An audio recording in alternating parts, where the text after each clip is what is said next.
apartment over here. This is Boca. It's a townhouse, but it's Boca La Mirada. And I want to show you a little bit of the floor, what we're doing here. Let me show you. So this is the floor. We have a this floor that's 24 by 24.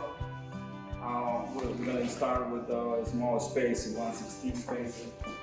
So pretty much like a Kahana one, rectified, and a pretty nice piece. It's actually made in USA, but it's a very good quality. It's porcelain, and we're gonna work with the veins to look good in the end. But what I want to show you is some issues that we have over here on the floor. Is a large crack all the way, so the house didn't settle on the right proportion, so the floor is cracking. Let me show you here. This big crack all the way to there. But I want to show you guys what we did over here. We climbed it up. This is the climb and building floor.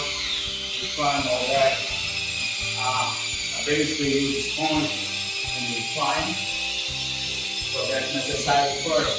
And then this is the crack suppression we do. We just fill it up like that.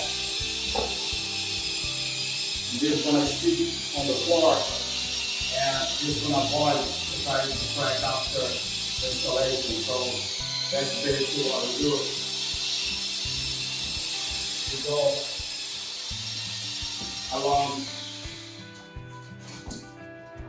We go along to the crack like that.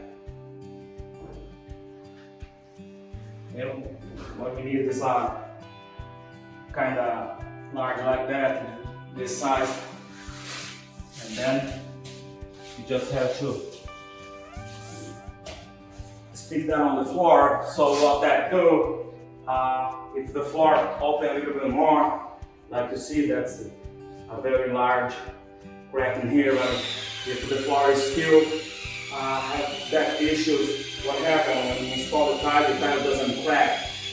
So we will stay good on place. So whatever the substrate expand a little bit, the tile doesn't crack. So just to avoid any issues, and follow those rules by mistake. Okay, guys.